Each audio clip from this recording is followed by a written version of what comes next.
देखिए, अग्निवीर बनने वाले स्टूडेंटों के लिए आज की काफ़ी ज़्यादा इम्पोर्टेंट न्यूज़ है, तो वीडियो को लास्ट तक ज़रूर देखना और चैनल पे नए हो तो सब्सक्राइब कर लेना और लास्ट में ज़रूर बताना कि ये वीडियो आपको कैसे लगा। तो चलिए हम बताते हैं कि आखिर इस न्यूज़ में, इस पेपर की कट में आपके लिए क्या इम्पोर्टेंट बात बोली गई है। यहाँ पर अगर जो इस पेपर के कट की बात करें तो यहाँ पर बोला गया है कि भारत में सैन्य भर्ती की चर्चित योजना अग्निपथ को देश की सर्वोच्च अदालत ने भी हरी झंडी दिखा दी है। इसके साथ ही अब लगभग तय हो गया है कि अग्निवीर हमारे समय का एक सत्य है और इसके साथ देश को आगे बढ़ाना है। कुछ विपक्षी या पार्टी यह जरूर बोल रही हैं कि यदि हम सत्ता में आएंगे तो इस योजना को खत्म कर देंगे, लेकिन यह काम अब आसान नहीं है। राजनीति करने के सिद्धांतों और सरकार चलाने की व्यवहारिकता में बहुत अंतर है। विपक्ष के पास अगर इस योजना के खिलाफ पुख्ता दलील होती तो वह आवाज़ बेशक सुप्रीम कोर्ट तक पहुंचाती। अब सुप्रीम कोर्ट ने यह दो अपीलों को खारिज करते हुए केंद्र की अग्निपथ योजना की वैधता की पुष्टि की है और कह दिया है कि यह योजना मनमानी नहीं है। फरवरी में दिल्ली उच्च न्यायालय ने अग्निपथ योजना की वैधता को कायम रखा था। उच्च न्यायालय ने अपने आदेश में कहा था कि यह योजना राष्ट्रहित में तैयार की गई है। हालांकि लोकतांत्रिक भारत में इस योजना को किसी नए आधार पर अदालत में चुनौती दी जा सकती है। ऐसी ही एक याचिका उच्च न्यायालय में लगाई गई है, जिसमें वायुसेना में अग्निपथ स्कीम का विरोध किया गया है। इस पर सुनवाई 17 अप्रैल को है। यह एक सामान्य प्रक्रिया है कि जब कोई अदालत किसी याचिका को किसी नए आधार पर स्वीकार करती है तो राज्य सरकार या केंद्र सरकार से जवाब मांगा जाता है।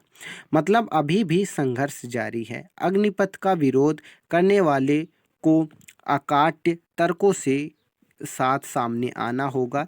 इसमें कोई दो राय नहीं है कि पुरानी सैन्य भर्ती ज़्यादा अच्छी थी, पर हर फैसले का अपना एक व्यक्त होता है।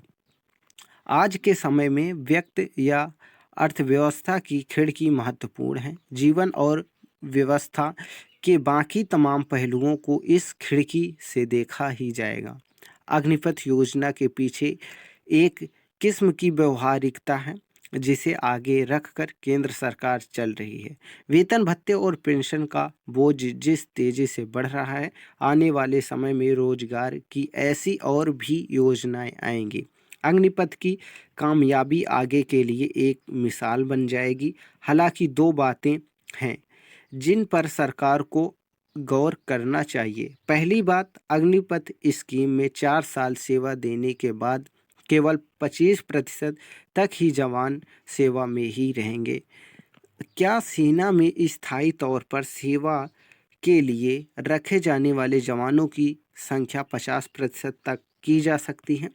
जाहिर है अभी अग्निवीर को ज़्यादा आर्थिक सुरक्षा हासिल नहीं होगी, लेकिन जब उनमें से आधे अग्निवीर स्थायी कर दिए जाएंगे तो बहुत हद तक विरोधी शांत होंगे। यह संभव है कि जब कुशल अग्निवीरों की सेवा समाप्त हो जाएगी तब वे अदालत का दरवाज़ा खटकाएंगे। इसके अलावा जब देश में पूर्व अग्निवीरों की संख्या ज़्यादा हो जाएगी तब क्या उनका राजनीतिक दबाव किसी नेता या राजनीतिक दल पर नहीं पड़ेगा?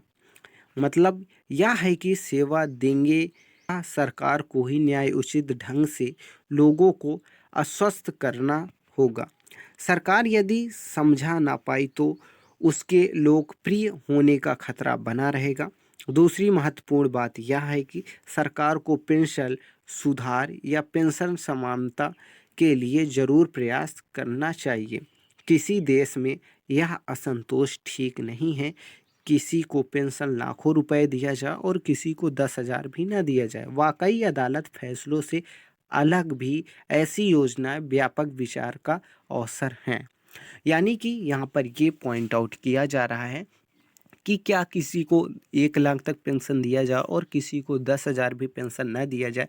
क्या आने वाले समय में ये बातें ज़रूर राजनीतिक दबाव ज़रूर बनाएंगे और लोकप्रियता सरकार की घटने का खतरा ज़रूर बना रहेगा जब 25% जवान वहाँ पे स्थायी हो जाएंगे और बाकी जो 75% जवान हैं वो जो है रिटायर हो जाएँगे। तो इसमें जो है लोकप्रियता ज़रूर घटेगी, जो भी सरकार होगी, इसलिए सरकार को इस मुद्दे पर भी सोचना चाहिए। ये न्यूज़ काफ़ी ज़्यादा इम्पोर्टेंट है क्योंकि आने वाले समय में आपके साथ जो है अपडेट होगा, अग्निवीर वाले स्टूडेंटों के साथ।